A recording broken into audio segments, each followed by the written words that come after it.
Hi అండి, ఈరోజు మన ఛానల్లో గుమ్మడి చుక్క ఇగురు ఎలా ప్రిపేర్ చేయాలో చూద్దాం. ఈ చేప పులుసుగాను ఇగురుగాను ఫ్రై కూడా బాగుంటుందండి. నేనైతే ఇగురు చేశాను. ఒకసారి ఈ విధంగా ట్రై చేసి చూడండి. ముందుగా చేప ముక్కలను ఉప్పు నిమ్మరసం వేసి నీట్గా వాష్ చేసుకోండి.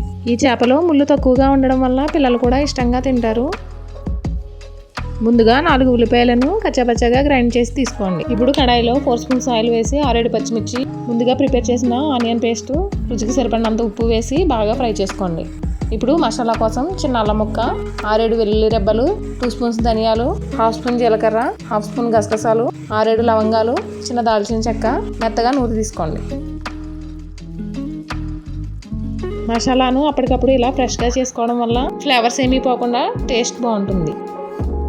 చేపల కూరలో ఎప్పుడు అల్లం తక్కువ వేసుకోవాలండి, లేదంటే చేప ముక్కలు విడిపోతాయి.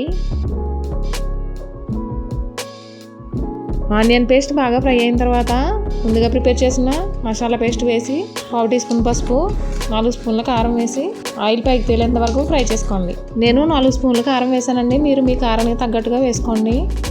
మసాలా బాగా ఫ్రై అయిన తర్వాత చేప ముక్కల్ని ఒక్కొక్కటిగా పెట్టుకుని 1 నిమిషం తర్వాత తిరిగేసి కొద్దిగా వాటర్ వేసుకోండి.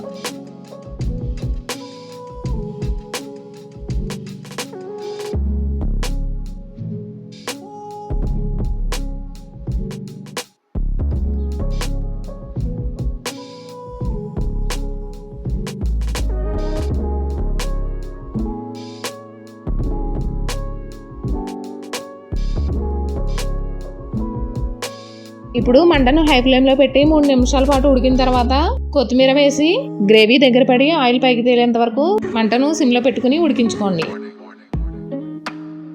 ఫైనల్గా కొత్తిమీర వేసి వేడివేడి అన్నంతో సర్వ్ చేసుకుంటే గుమ్మడి చుక్క ఇగురు టేస్ట్ అదిరిపోతుందండి. ట్రై చేసి చూడండి, టేస్ట్ ఎలా ఉందో కామెంట్ చేయండి. మన ఛానల్ని ఫస్ట్ టైం చూస్తున్న వాళ్ళు సబ్స్క్రైబ్ చేసుకోండి.